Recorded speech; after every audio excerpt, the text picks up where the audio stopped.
Buenos días. Sabéis que este domingo, el domingo de Ramos, se proclama la pasión del Señor. Es un evangelio muy largo, 2 capítulos.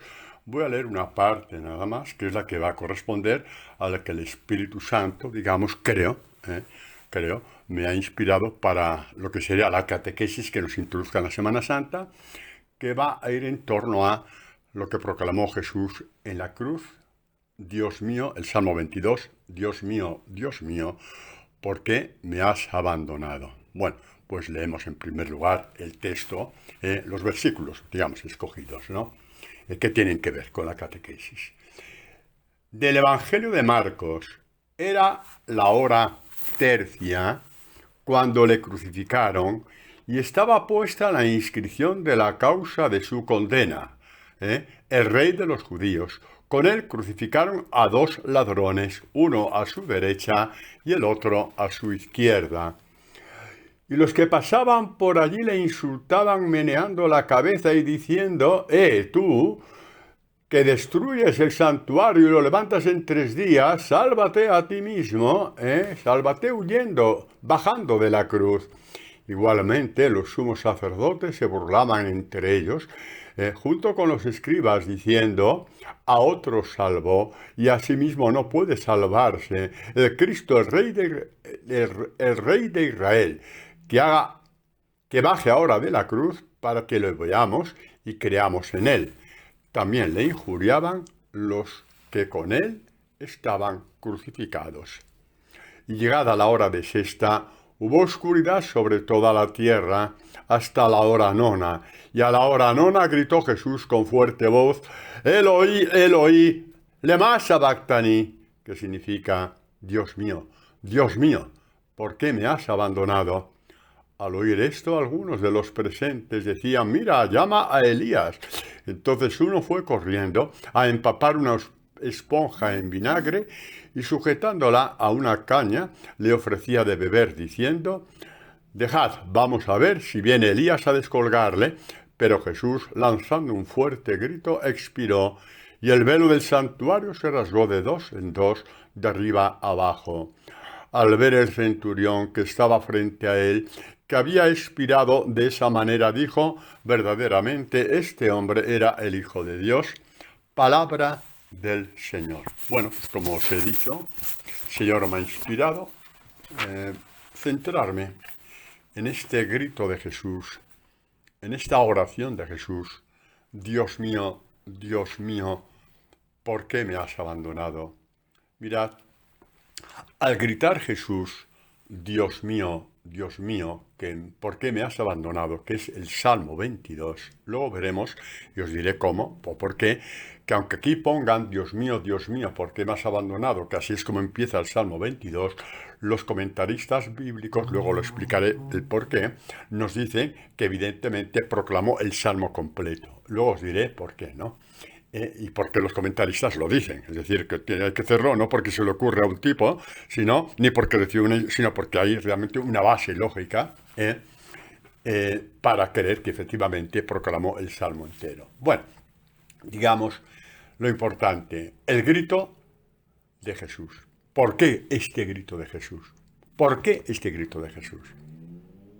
Para que cuando tú grites: Señor, ¿por qué me pasa esto? Señor, ¿por qué a mí? Señor, me has dejado de tu mano. Señor, te has olvidado de mí. Señor, me has abandonado. Que sepas, tú y yo, que Jesucristo pasó por este grito terrible, porque tú también ibas a pasar un día por ese grito terrible, y para que veas que detrás del grito es un grito que está lleno de esperanza. Vamos a ver, el esto de Dios mío, ¿por qué me has abandonado? O ¿por qué me pasa esto? ¿Por qué me pasa lo otro? Esto lo decimos todos, absolutamente todos, a lo largo de nuestra vida. Creyentes y no creyentes. Y aunque seas ateo hasta la médula y no creas en Dios para nada, y aunque no digas el nombre de Dios, tú sientes que estás entre la espada y la pared, que la vida se te ha torcido, que la vida se te ha comido en una tempestad, en una tormenta. Dice, este grito de nuestras entrañas pertenece a todo hombre. ¿A causa de qué? De nuestros límites. En general, la mayoría de las personas encarrilamos nuestra vida como una serie, digamos, de propuestas, una serie de, en fin, sí, unos objetivos, ¿no? Ya cuando somos jóvenes, vamos entrando en la edad adulta, y más o menos encarrilamos, como digo, nuestra vida, ¿no? Bien, lo digo también por mí en cuanto sacerdote, porque ¿de qué me sirve a mí ser sacerdote si yo no me he visto del Evangelio de Jesús? Bueno, ¿me entendéis, no? Quiere decir que todo nos pasa a todos, ¿no? La vida la tenemos bien encarrilada, pero llega un momento en que la vida empieza a cojear. Ya no hablo de cosas extraordinarias, una muerte repentina de un hijo que también se da. Hablo de cosas que pasan a todos y todos los días, en que la vida cada vez tiene menos para estirar. Te das cuenta de que ya no eres tan aceptado como antes. Te das cuenta de que te puedes fiar de poca gente, porque tú has dicho una cosa y a los 3 días ya lo sabe todo el barrio. Te das cuenta de un montón de cosas, de que te van relegando. Ya no tienes la fuerza que tenías antes, la perspectiva que tenías antes, las intuiciones que tenías antes, la capacidad enorme de hacer cosas que tenías antes. Hay una cosa que se llama edad, es las leyes del tiempo. El cuerpo, lo que decimos, empieza a tener sus goteras. Esto que debería de ser una bendición de Dios, porque esto vivido con fe es una bendición de Dios.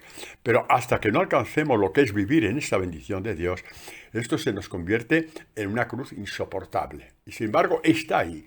Y está ahí para relativizar lo que tú creías que estaba bien encarrilado y empieza a descarrilar y entonces entras en el carril de Dios, que es el carril de la esperanza, es el carril de la vida, es el carril donde Dios no te relegas nunca, porque Dios siempre será tu Padre y Dios Padre no relega a nadie. El paso del tiempo nos va mermando, queramos o no, queramos o no. A veces queremos engañar a la edad, y nos ponemos ropa de colores y peinados de colores, y pintamos las cejas de color iris y un montón de cosas que hacemos de arriba abajo y de abajo arriba. Pero cuando llegas a tu casa, tú ves quién eres. Y que en el círculo donde estás ya no pintas tanto como antes, porque la vida es cruel. La sociedad es cruel. Levanta al que vale y cuando ya vas mermando, con sonrisitas de mucho, muy forzadas, te van diciendo, descansa, échate a un lado.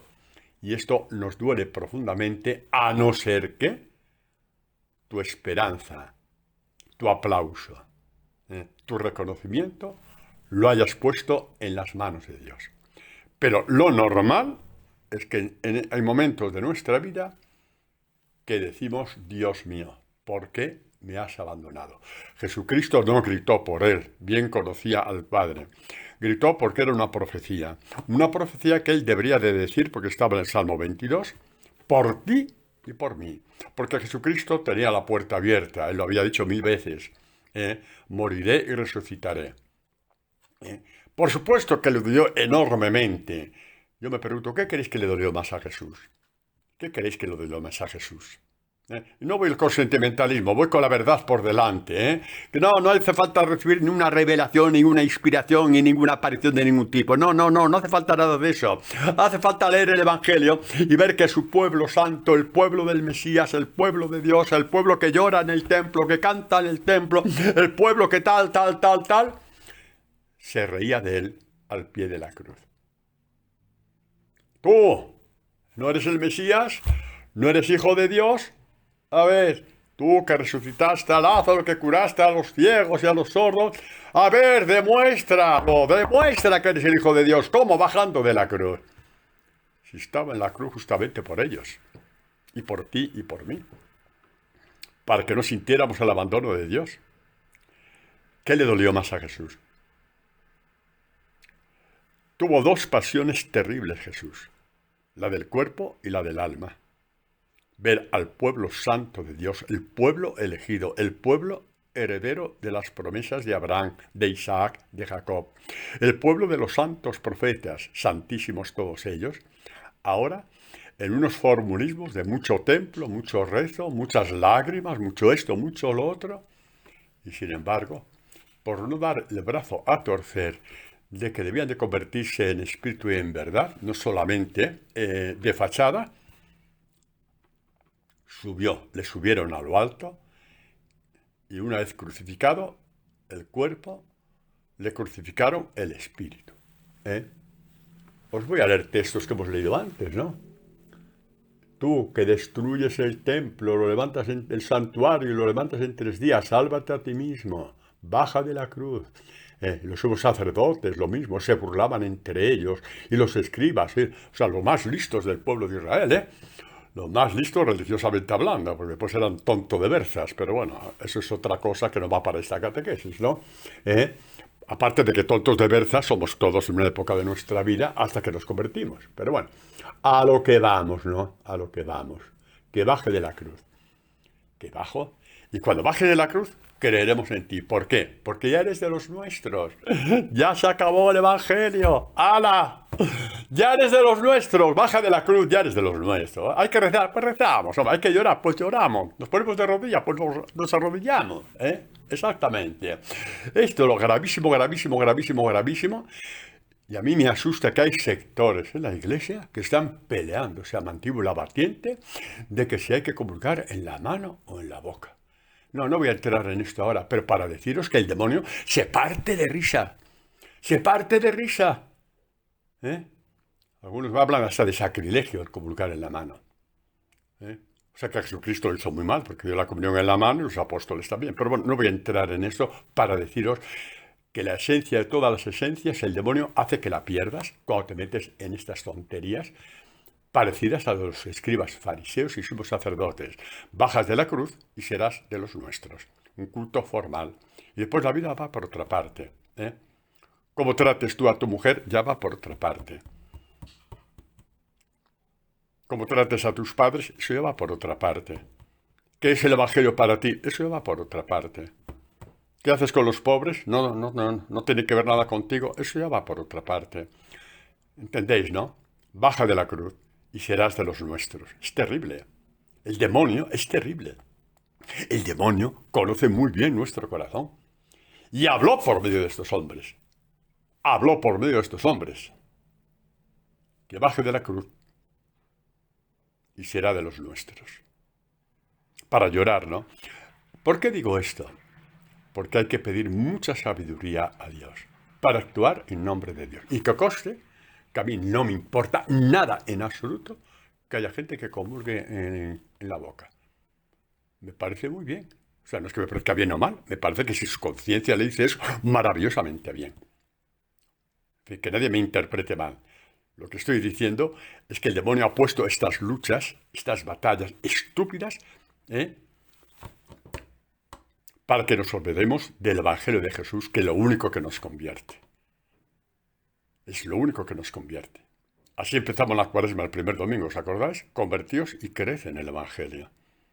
Convertíos. Lo demás son formas. Bueno, pues Jesucristo crucificado en el Espíritu. ¿Qué le dolió más? A ti te ha dolido cuando te ha insultado, ¿no? Y te han insultado, además, digamos, faltando a la verdad. Por cumplir el Evangelio, por vivir el Evangelio, por ejemplo. Por vivir el Evangelio. Te han llamado fanático, te han llamado tal. Pues es muy parecido. Quítate el Evangelio ya de una vez, hombre, ya. Si con ir a misa los domingos ya tienes bastante. O con ir a tal grupo o cual otro grupo. Que sí, que me parece muy bien que hay que ir. Pero la roca se llama Evangelio de Jesús. Y para que el Evangelio sea tu roca, tienes que creer en él, tal y como es. Que por el Evangelio murió Jesús. Bueno, a lo que vamos. ¿Qué le dolió más a Jesús? Indudablemente, la crucifixión en el Espíritu. Mirad, o diremos, lo que dice San Pablo viendo a Jesús crucificado. San Pablo es un hombre entrañable. Sí, es muy entrañable San Pablo. el que persiguió a Jesucristo, el que persiguió a los cristianos, el que estaba engañadísimo, creyéndose intachable, sí. Intachable significa como la Virgen María, sin pecado. Intachable significa sin pecado. Y en la carta a los Filipenses dice, respecto a la justicia de la ley, intachable. Respecto a la palabra. Cuando cayó del caballo se dio cuenta de que era un... No, no lo digo porque hay niños pequeños escuchando esta catequesis. Sí, un sinvergüenza, vale, de acuerdo, muy bien. Eso es. Bueno, pues San Pablo, en la carta a los Gálatas, dice así. La ley, es Gálatas 3, del 17 en adelante, no procede de la fe, sino que quien practica sus preceptos vivirá por ellos. Cristo, Jesús, nos rescató de la maldición de la ley. ¿Qué maldición? De que nadie la puede cumplir. Eso ya lo vemos en la Escritura, ¿no? Si tienes cuenta de los pecados, ¿quién podrá resistir, no? O ante ti no es justo nadie, ¿no? Los salmos abundan una y otra vez, ¿no? Tal y como, yo los leo tal y como son, ¿no? Etcétera, ¿no? Muy bien. ¿Y cómo nos rescató de la maldición de la ley? Porque dice, maldito el que no cumpla la ley. La Escritura, ¿qué dice? La Escritura dice, maldito, lo leemos aquí, hombre, está en el libro del Deuteronomio, capítulo 27. Maldito todo el que no se mantenga en la práctica de todos los preceptos escritos en el libro de la ley. Esto es lo que cita San Pablo en la carta a los Gálatas, de capítulo 3, como os he dicho antes, el versículo 10. Y lo dice citando expresamente el Deuteronomio 27, 26. ¿Qué hace Jesucristo? Jesucristo sube a la cruz con todas las acusaciones que le hicieron en su vida. Mentiroso, embaucador, endemoniado, ignorante, blasfemo. Subió como el gran maldito. Y al morir como el gran maldito de Israel, que como os he dicho otras veces, murió fuera de Jerusalén, porque él estaba tan maldito, tan podrido, que no quería que su cadáver contaminase la ciudad santa de Jerusalén. Hasta ahí llega el hombre, hasta ahí llegamos. No llegaron los judíos, hasta ahí llegas tú y hasta ahí llego yo. Mirad el demonio, el demonio cómo sabe hacer las cosas. Y lo peor es que estos hombres que gritaban a Jesús todo esto, lo hacían creyendo hacer un servicio a Dios. Cuando le insultaban a Jesucristo, blasfemo, embaucador, mentiroso, endemoniado, tal, no lo hacían como un insulto, lo hacían para dar gloria y honor a Dios. Porque Jesucristo estaba suplantando a Dios. Y las obras que hacía Jesucristo no les importaba. ¿Por qué no les importaba? Porque son obras que llaman a la conversión. Pero padre, es que había otras personas que también podrían hacer milagros. No, es que no es lo mismo. Porque los profetas, por ejemplo Isaías, dice, uno de los signos de cuando venga el Mesías es que va a repetir los milagros, por ejemplo, del Éxodo, ¿no? Y por ejemplo, la multiplicación de los panes es el pan, el maná, por ejemplo, ¿no? El maná que bajaba sobre el desierto, Jesucristo multiplica los panes, y también Elías dará la vista a los ciegos. Entonces son signos en que más allá del milagro es para decir lo que os han dicho los profetas, lo que habéis leído ayer en el templo, lo que ayer escuchasteis en la sinagoga, es lo que yo estoy haciendo. Entonces por lo menos prestad un poco de atención, hombre, no me condenéis antes de tiempo. ¿Por qué? Porque no os interesa convertiros. ¿Por qué? Porque convertirse significa quitarse la piel del pecado original y ponerse la piel de Dios. Qué bonito es esto, ¿verdad? La primera vez que lo digo, pues adiós quedáis. Recibís las primicias, quitémonos la piel del pecado original para ponernos la piel del Dios. La palabra es la piel de Dios en el alma, ¿no lo sabíais? El Evangelio es la piel de Dios en el alma. Es el alma con la piel de Dios. No, hombre, no vayáis. Id donde queráis, pero el Evangelio no lo dejéis. Coged todas las versiones que queráis, pero el Evangelio no lo dejéis, porque es la piel de Dios de vuestra alma, de la vuestra, de la tuya y de la mía. ¿De acuerdo? Y luego todo lo que quieras. Todo lo que quieras, porque todo lo que hagas después es bueno. Pero sin la piel de Dios no te sirve de gran cosa. Como no sirvió a los escribas ni a los fariseos, que no se contentaron en crucificarlos, y ahí el plan peor y más inverosímil. Reírse de un moribundo, echarle en la cara a un moribundo, a un agonizante, y encima decirle baja de la cruz y creeremos en ti. Es decir, y serás igual que nosotros. Cristianos de fachada, cristianos en la iglesia, paganos fuera de la iglesia. ¿Por qué dice eso, padre? Digo, porque esto fue lo que pasó con Jesucristo y el pueblo de Israel, y si pasó, como dice San Pablo, es como figura de lo que nos puede pasar a nosotros, ¿de acuerdo? Bueno, exactamente, pues es lo que os digo, ¿no? Que San Pablo, que venía de donde venía de ser un aliado del príncipe de la mentira. San Pablo venía de ser un aliado, por negar a Jesucristo, del príncipe de la mentira, que es Satanás. Se derrumba de amor ante Jesús. Se derrumba de amor. Se derrumba. Ese derrumbar de amor fue un derrumbamiento muchísimo más fuerte que cuando cayó del caballo. Aquello era una imagen para el derrumbamiento que le vino después. Se derrumbó totalmente ante tanto amor. Se entregó por mí, y de ahí no pasaba. Se entregó por mí, mi amor se entregó por mí. Y dice, estoy crucificado con Cristo. Quiero recibir sobre mí las injurias del mundo, porque entonces habita en mí el Espíritu de Dios. Ay, padre, eso es tan bonito ser cristiano. Eso es. Si la gente supiera que ser cristiano es esto, como he dicho otras veces, harían colas de kilómetros, de miles de kilómetros por escuchar el Evangelio, las predicaciones del Evangelio y las catequesis del Evangelio. Y vosotros las estáis escuchando porque Dios os quiere, porque por medio de un amigo, de una amiga, de uno no sé qué, o porque buscaste en internet, por lo que sea, hoy tienes acceso a estas catequesis, con muchísima gente tiene acceso a otras muchísimas catequesis, porque hay mucha gente que hoy predica el Evangelio partiendo la palabra como Dios nos enseña a partir la palabra. Dios mío, ¿por qué me has abandonado? Lo gritó por ti. Lo gritó. Él no necesitaba gritar esto. Él sabía perfectamente, resucitaré, resucitaré, resucitaré. Evidentemente que fue crucificado más en el alma que en el cuerpo y le salió del alma decir esto, este pueblo, ¿pero qué pasa con este pueblo? No hay ni uno que haya abierto los ojos. ¿Qué pasa con este pueblo? ¿Qué pasa con este pueblo que se cree que sabe mucho? ¿Qué pasa con este pueblo? Dios mío, gritaba por ti para cuando tú lo dices y por mí cuando yo lo digo. Padre, ¿y qué pasa cuando decimos esto? Pues si lo decimos con el lenguaje de Jesús, estás ya frente a Él. Alegra tu alma y tu corazón. Porque el Salmo 22, espera que termino lo de San Pablo, ¿no? Sí, lo de maldito que os dije, ¿no? Jesucristo se hizo maldición por nosotros, sí. Por ti, Evarista.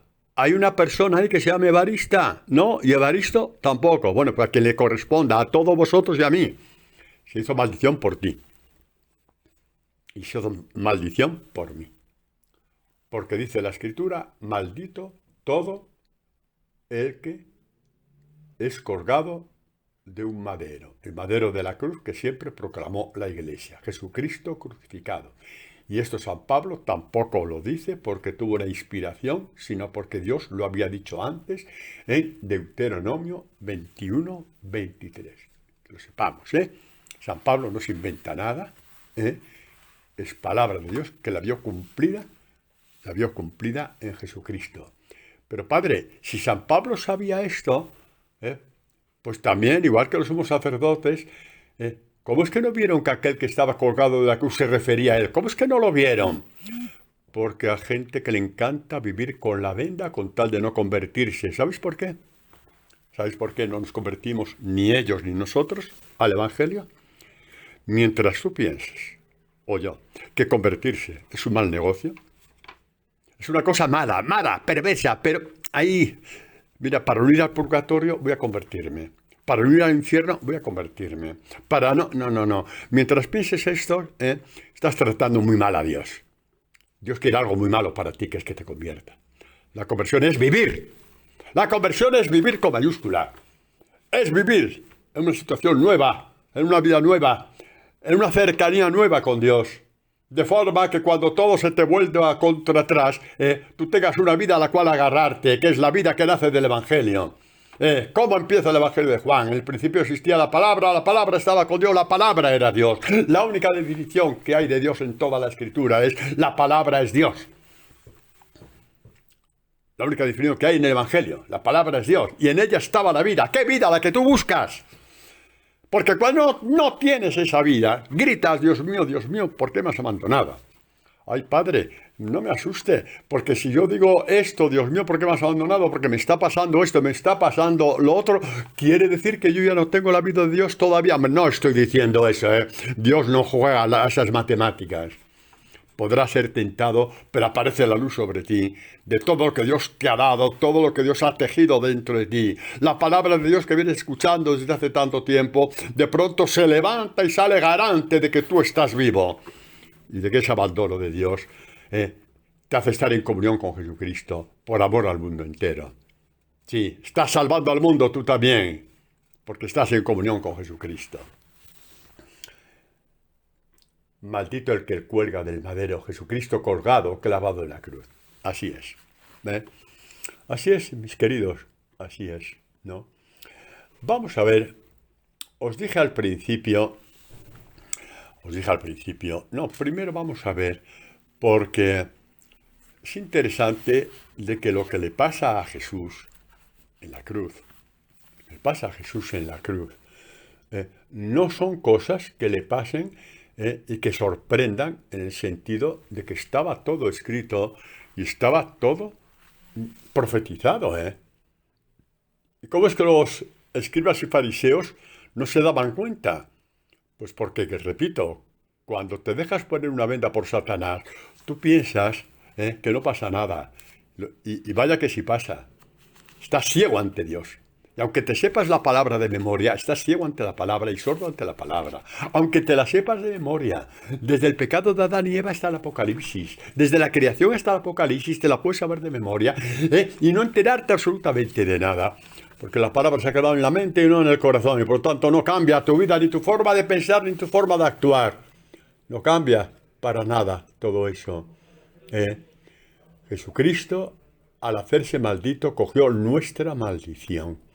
Cogió nuestros gritos, nuestros dramas, nuestro ser relegado, nuestra salud que va mermando, nuestras capacidades que se van empequeñeciendo, nuestro Alzheimer que se va asomando a la ventana de tu vida. Cada uno tiene sus cruces conforme la edad. Se va adueñando de nosotros. Solo que el cristiano lo vive gozosamente, lo vive como plenitud y como triunfo. ¿Sabes una cosa? Los discípulos de Jesús no se mueren. Padre, ¿de verdad que no? ¿Dónde tengo que ir para no morirme? ¡Hala! Ya está el milagrero hablando así. No, hombre, no. Quiero decir que los discípulos de Jesús no mueren. Cuando murió Esteban, ¿qué dice la Escritura? ¿Qué dice los Hechos de los Apóstoles? Una vez apedreado, Esteban se durmió en el Señor. ¿Y qué dice el libro del Apocalipsis? Bienaventurados los que duermen en el Señor. Ahí está la diferencia. La desesperación no les alcanzó.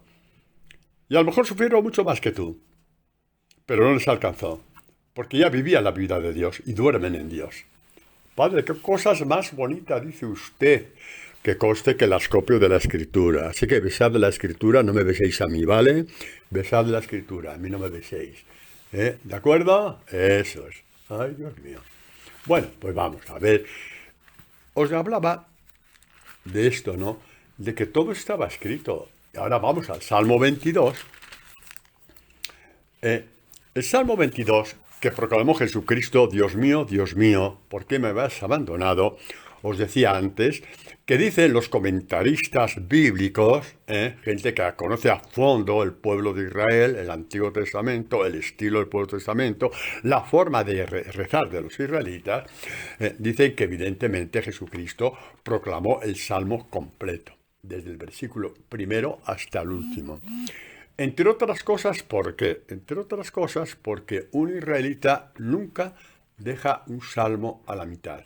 Sería hacerle un feo a Dios, sería una falta de respeto a Dios. Porque los salmos, repito, son oraciones inventadas por Dios, no por los hombres. Por eso solamente un salmo, el que Dios te parta un salmo, vale más que todas las oraciones compuestas por los hombres, y algunas son realmente preciosas, ¿eh? A mí me encanta, por ejemplo, la oración de San Francisco, Señor, haz mi instrumento de tu paz, y todo eso, ¿no? Me encanta. Y os voy a decir más, esa oración yo la rezo todos los días, en uno u otro momento del día. ¿Entendéis? Pero el salmo es Dios partiéndote la palabra, partiéndose Él mismo para ti, para hacer parte cada vez más de tu alma de tu alma y espíritu de tu espíritu. Y por eso un israelita no deja un salmo a la mitad. Sería hacerle algo así como un feo a Dios. Lo termina. Jesucristo es israelita. Su espiritualidad fueron los salmos. Porque los salmos estaba escrita toda su vida. Como por ejemplo, el Dios mío, ¿por qué me has abandonado? Pues ¿qué te parece cuando leemos esto del Salmo 22? ¿Os acordáis, no? De a los escribas y fariseos insultándole, riéndose de él, burlándose. ¿Os acordáis, no? Así, el primer salmo que da pie a toda la salmodia, es bienaventurado el que no sigue el camino de los impíos ni se sienta en el banco de los burlones. Estaba anunciando a estos burlones que se iban a burlar de Jesucristo al pie de la cruz. Sí, estaba todo escrito. Y los burlones lo estaban haciendo. Y se sabían ese salmo de memoria, como todos los judíos de aquel tiempo y de hoy, los fieles también se lo saben. Pero la venda es la venda y no caes en la cuenta. La venda es la venda. Tan estúpido nos hace el demonio. Uy, si yo os contara. Estúpido es poco. Daríamos por montar un circo de payasos que nos haríamos supermillonarios si todas nuestras estupideces salieran a la luz. Exactamente. Hoy estoy que me salgo, ¿eh? Bueno, es el Señor. Pues dice así, el Salmo, a partir del versículo, ¿cómo es? El 15. Como el agua me derramo, todos mis huesos se dislocan, mi corazón se vuelve como la cera. Perros innumerables me rodean, una banda de malvados me acorrala, como para prender mis manos y mis pies. Puedo contar todos mis huesos, se reparten mis vestiduras. Todo esto estaba pasando al pie de la cruz, rodeándole, insultándole, zaheriéndole, humillándole. Todo esto, como os digo, estaba escrito. Y podemos leer este texto del libro de la sabiduría, ¿no? Este Jesucristo crucificado, anunciado de esta forma, ¿no? Sabiduría es el capítulo 2 ¿de cuál? Eso sí, del 12 en adelante. Voy a saltear los versículos. Dice, tendamos lazos al justo que nos fastidia, al justo por excelencia, Jesucristo, que nos fastidia. Claro, este era Jesucristo, ¿no? Nos echa en cara faltas contra la ley. Cuando les decía, vosotros actuáis solamente de fachada para que os vea la gente, vuestro Dios es el dinero, y vais con amplias vestiduras, que la gente os llame maestro, que la gente os llame y tal, y tantas cosas. Estaba profetizado y no se dieron cuenta. ¿Os dais cuenta lo de tontos que nos hace el demonio, a ellos y a nosotros? Tontos de solemnidad. Tontos de solemnidad. ¿Sabéis por qué no nos dan la medalla de tontos? Porque somos tan tontos que al cuarto de hora ya la hemos perdido. Se nos ha caído por la alcantarilla de lo tonto que somos. Por eso no nos dan la medalla. Tendamos lazos al justo que nos fastidia. Se enfrenta a nuestro modo de obrar. Nos echa en cara faltas contra la ley. Es un reproche de nuestros criterios. Su sola presencia nos es insufrible. Lleva una vida distinta de todos. Se llama a sí mismo Hijo del Señor. Veamos si sus palabras... Estoy saltando los versículos, Veamos si sus palabras son verdaderas. Examinémonos lo que pasará en su tránsito, en su muerte. ¿Qué pasó en su tránsito, en su muerte? ¿Qué pasó? Padre, perdónales, porque no saben lo que hacen. Ahí podríamos decir, a nivel de creación, que Dios creó la conversión del corazón del hombre. A partir de ahí. No lo tengáis mucho en cuenta, se me acaba de ocurrir, pero ahí está. Cuando dijo, Padre, perdónales, porque no saben lo que hacen, se quitó la venda de estos hombres. Y dice, anda, si todo lo que decía el libro de la sabiduría y los salmos perros innumerables me rodean, se salcean de mí, menean la cabeza. Menear la cabeza es cuando es un signo en Israel para decir que un tipo es tonto. Meneaba la cabeza ante el crucificado para decir, está más loco que una cabra. Que sí, que no riáis, que es así, que es para llorar, no es para reírse. Y cuando nos perdonó a todos, Dios culminó la creación, creó la conversión. Y nos hemos convertido, o por lo menos tenemos la puerta abierta a convertirnos a lo que Jesús quiere. Convertíos y creed en el Evangelio. Pues si el justo, al cual hemos tendido lazos, es hijo de Dios, como él dice, él le asistirá y le librará. Sometámosle al ultraje, etc. Condenémosle a una muerte afrentosa, pues según él, Dios le visitará. ¿Y qué vieron estos escribas y fariseos, estos doctores de la palabra? ¡Estos doctores de la palabra! También hay doctores de las devociones, yo no sé qué es peor, si unos u otros. Y está el doctor Padre Antonio, que no hay que lo aguante. Sí, ese soy yo, sí. Eso es, para que veas que me pongo a nivel de ellos también. Porque yo también me tengo que convertir. Si el justo es el Hijo de Dios, le asistirá. Vaya que sí le asistió. Levantando su alma herida, asateada por 1000 dardos de todo tipo, gritó, perdónales, Padre. No saben lo que hacen. Ahí empezó la conversión, la nueva creación.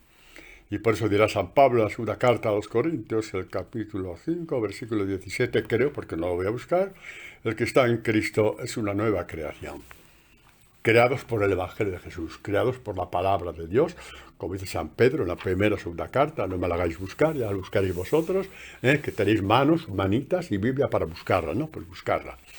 Creados por la palabra de Dios que nos da la naturaleza divina, por eso es una nueva creación.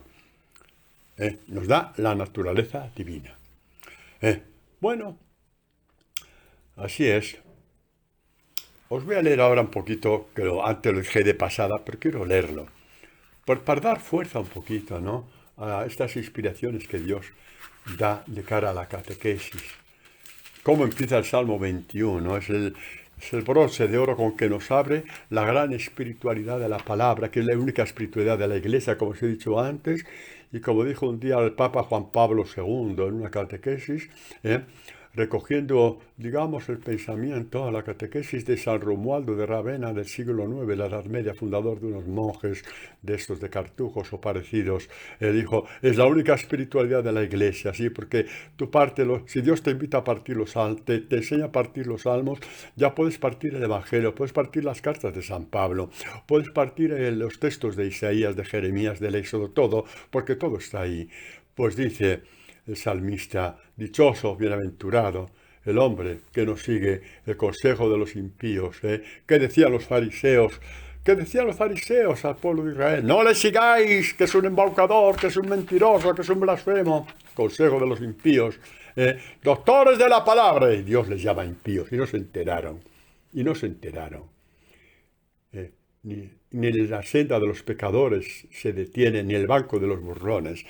Se sabía el salmo de memoria y eran los burlones de turno al pie de la cruz de Jesús.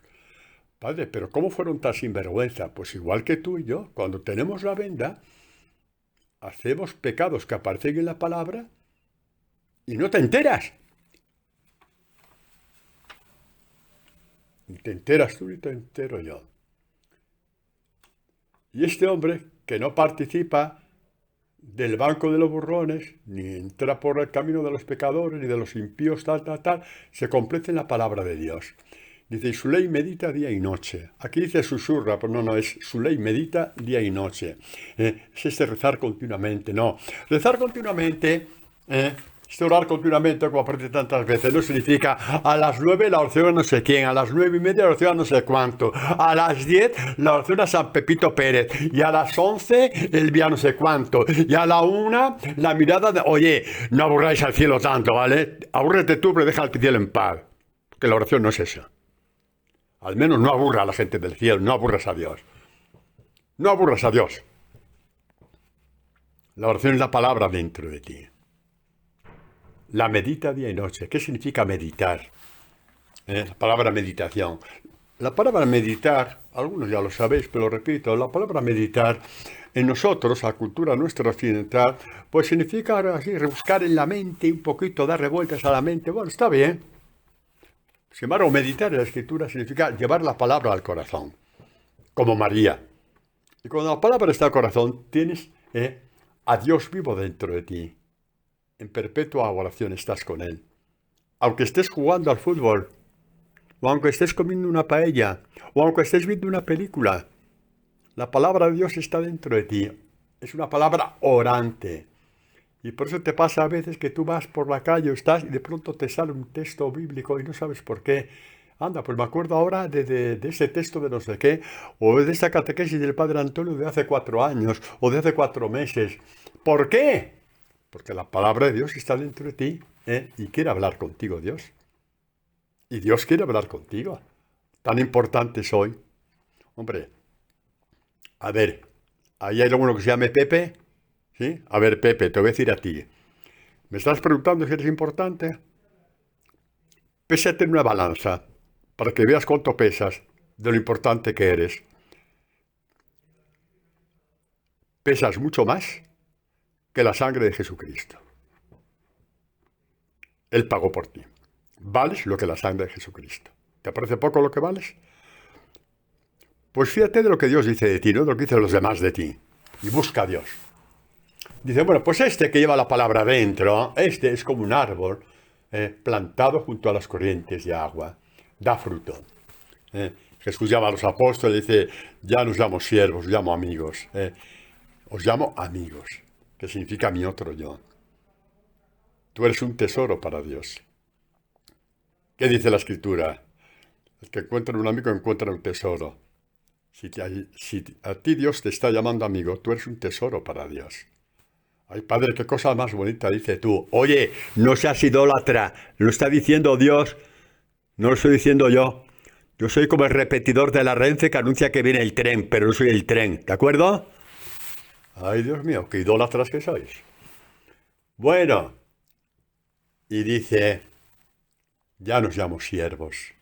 Porque el siervo no conoce la palabra. Está haciendo tantas cosas que no sabe ni para qué sirve la palabra. Os llamo amigos porque todo lo que he oído de mi Padre, la palabra, el Evangelio, os lo he dado a conocer, os lo he sembrado en el corazón. Dios quiere que esta palabra se siembre en vuestro corazón, no por mí, sino por el autor de la palabra, que es el mismo Dios. Y después dice, os he destinado para que deis fruto. Y vuestro fruto permanezca. ¿Qué significa que vuestro fruto permanezca? Que no muera contigo. Por eso tú mueres con los frutos del Evangelio. ¿Y qué pasa cuando tú mueres con los frutos del Evangelio? Sí, no seas pesimista, los tienes. Los tienes, no seas pesimista. Conozco mucha gente que tiene frutos del Evangelio dentro de ellos. Sí, los conozco. Sí, yo en esto soy muy optimista, pero no optimista por naturaleza, sino porque veo cómo Dios actúa y veo cómo Dios ha actuado en mí. Pues tú que te mueres con los frutos del Evangelio, no te mueres. No, no te mueres, te duermes en el Señor. Igual que los primeros cristianos dormían en el Señor, igual que nosotros. Y este fruto que da, este árbol que da fruto, que es Jesucristo, el árbol de la vida, el árbol de la cruz, allí nació la iglesia, ¿no? Ahí nació la iglesia en la figura de María, ahí tienes a tu hijo. Ahí nacieron los discípulos amados, los verdaderos hijos de María son los discípulos amados de Jesús. Ahí tienes a tu hijo, ahí tienes a tu madre. Había que dar 1000 catequesis sobre esto y no terminaríamos nunca. Pero hablemos del árbol de la cruz, que da fruto. Dice el profeta Jeremías, una profecía bellísima de Jesús, bendito aquel que se fía de Dios. No defraudará a Dios su confianza. Es como un árbol plantado a las orillas del agua, que a las orillas de la corriente echa sus raíces. Mirad, no temerá cuando venga el calor, o sea, la persecución, la deshonra, la calumnia. Ay, estamos todos sufriendo por un cambio político. Estamos a 1000 años luz de toda esta gente, hombre. Nosotros vivimos en Dios. Dejar de tonterías, hombre. Somos de otra galaxia, somos de la galaxia de Dios. Venga, hombre, no te verá. Ay, padre, pero pobre iglesia. A ver, chicos, el problema de las iglesias de la Iglesia Católica, no es que las iglesias se cierren o se abran, que por supuesto yo creo que estén todas abiertas, por supuesto que sí, pero el problema no es ese. El problema es que haya más y más discípulos de Jesús, discípulos amados de Jesús, que sean luz de Jesús y que todo el mundo vea que hay una luz que es superior a todas las luces que ellos tienen.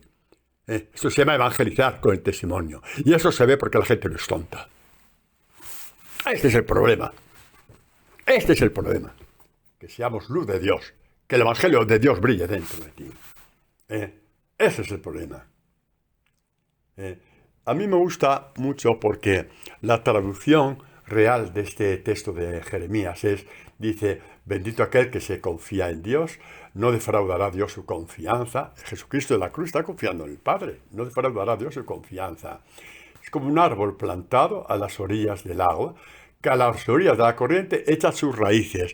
No es echa sus raíces, dice que a la orilla de la corriente alarga sus raíces. Es decir, no echa las raíces hacia el agua, que está muy bien, pero es mucho más bonito, alarga sus raíces hacia el agua.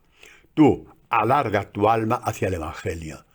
Sí, es el agua viva que te permite dar fruto. Jesucristo terminó de alargar sus raíces al Padre cuando gritó, vamos a acercar al hombre a ti, Padre mío, perdónales porque no saben lo que hacen. Él se alargó definitivamente hacia el Padre y nos alargó a todos. ¿Veis la infinita belleza de la palabra? ¿Pero os dais cuenta de la infinita belleza del Evangelio para ir detrás de intuiciones, de apariciones, de locuciones? Que aunque sean todas de verdad, que a mí no me importa. Pero es que esto es infinitamente mayor. No digo que es mayor, es infinitamente mayor. Infinitamente mayor. A las orillas del agua viva, que es el Evangelio, alargamos nuestras raíces y damos el fruto que permanece dentro de nosotros. Padre, perdónales. Perdónales, Padre, porque no saben lo que hacen. Perdónales. Como os decía antes, y vuelvo a repetir, que este salmo, Dios mío, ¿por qué me has abandonado?, que Jesucristo lo proclamó íntegro en la cruz, ya os he dicho por qué, y son razones muy de peso, porque era la forma de rezar con que Dios vivo enseñó a los israelitas. Mirad que la primera parte del salmo es el grito de dolor, el grito de angustia, el grito de desesperación que proclamó Jesús, porque era tu grito. Lo lanzó. ¿Y por qué? Para dar respuesta a tus gritos. Él no necesitaba respuesta, él conocía muy bien al Padre. Pero era para dar respuesta a sus gritos, a los tuyos y a los míos, que nos salen, y no te avergüences de que te salgan. Yo no me avergüenzo de que me salen, pues tú tampoco. Porque Jesucristo gritó por ti y para ti. Porque detrás del grito viene la segunda parte del Salmo. Que también se cumple en ti y en mí, y anunciaré tu nombre a mis hermanos, en medio de la asamblea te alabaré. Jesucristo resucitó, y se encontró con sus hermanos, los discípulos, en el cenáculo, muertos de miedo y del susto y de incertidumbres y de tristeza y de lágrimas. Se acabó, qué bueno que era, pero se acabó, qué bueno que era, pero se acabó, resucitará, no resucitará, ya han pasado 3 días, ¿qué hacemos aquí? ¿Cómo gritarían los apóstoles esos 3 días? ¿Os imagináis? ¿Cómo gritarían? ¿Cómo llorarían? ¿Cómo llorarían el abandono que le hicieron de Jesús? Pedro y todos. ¿Cómo? ¿Os imagináis? ¿Cómo? Y entró Jesús donde sus hermanos y les anunció la paz. Anunciaré tu nombre. Tu nombre, ¿qué significa? Por el honor de tu nombre, el buen pastor, ¿no? Cumplirá su palabra conmigo. Aparece muchas veces en la Escritura. Dios cumple su palabra porque el honor de su nombre está en juego. A ti te llamó para ser discípulo del Señor, tú sabes que sí. Padre, no sirvo para nada. ¿Y los demás qué te crees, ¿Que somos artículo de lujo del Corte Inglés? Tampoco servimos para nada. Pero por el honor del nombre de Dios llegamos a ser discípulos. Sí, y discípulas, por supuesto que sí. Por supuesto que sí. Por supuesto que sí. Por el honor del nombre de Dios, Jesucristo venció a la muerte y dijo, he vencido por vosotros y todos venceréis. ¿Eh? Y después a partir de ahí, la segunda parte del Salmo, que es del versículo 20, 20 y 23 en adelante, es un canto a la gloria de Dios. Pasamos del Dios mío, ¿por qué me has abandonado?, al anuncio de su victoria. Y esto lo oyeron los escribas. Y esto lo oyeron los fariseos. Y esto lo oyeron los soldados romanos. Y esto lo oyeron los dos ladrones. Eso lo oyeron todos. Todos. Y empezaron ya los primeros, Jope, y hemos metido la pata. Es Dios. No lo dijeron. El primero en decirlo fue el ladrón. Acuérdate de mí cuando llegues a tu reino. Y después el centurión romano. Y después todos se volvieron golpeándose el pecho, como os he dicho otras veces. Ya tenían el corazón abierto a la predicación de los apóstoles, que se convirtieron miles y miles cada vez que Pedro predicaba en Jerusalén. Este es nuestro Dios, que no se asuste nadie. Convirtió a los que le estaban flagelando, insultando, los convirtió.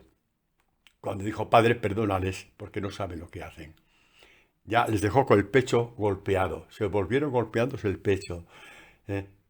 Golpeándose el oído para abrir ya el oído a la palabra y dejarse ya de tonterías. De fachadas y fachadas y fachadas. Y por eso en Pentecostés, cuando predicó Pedro, miles de personas se convirtieron. Y a la vez siguiente, otras miles. Porque Jesucristo los convirtió en la cruz. Este es nuestro Dios. Anunciaré tu nombre a mis hermanos. En medio de la asamblea te alabaré. Y cuando tú predicas el Evangelio en la parroquia, o a tu vecino, estás anunciando el nombre de Dios. Estás anunciando que por el honor de tu nombre te quitó la timidez y estás predicando. Te quitó la vergüenza y estás predicando. Te quitó los miedos y estás predicando. Y a veces te llevarás un portazo en la cara, te llevarás que pierdes hasta amigos incluso. Pero el nombre de Dios está sobre ti y está por encima de todas las ofensas que recibas. Esto es ser discípulo del Señor. ¡Ánimo! Esto es ser discípulo del Señor. Dice, el Señor no ha despreciado ni ha desdeñado la miseria del mísero, dice Jesucristo, ya estoy levantado. Todos le despreciaron, todos. ¿Os acordáis del canto del siervo de Yahvé, no? El que vamos a leer de aquí a unos días, el Viernes Santo, ¿Os acordáis, no? Despreciado, deshecho de los hombres, varón de dolores, hacia quien se vuelve el rostro. Todo esto lo hicieron en la cruz. Pero el Padre le miró, el Padre le amó, el Padre le abrazó. El Padre le dijo, efectivamente, por el honor de mi nombre te resucitaré. Y resucitó. Esto se leyó también en ese salmo. Y los escribas lo oyeron y eso ya donde perdieron la compostura. Y dijeron, me parece que nos hemos metido el patón. El patón es la pata. Sí, lo hemos metido.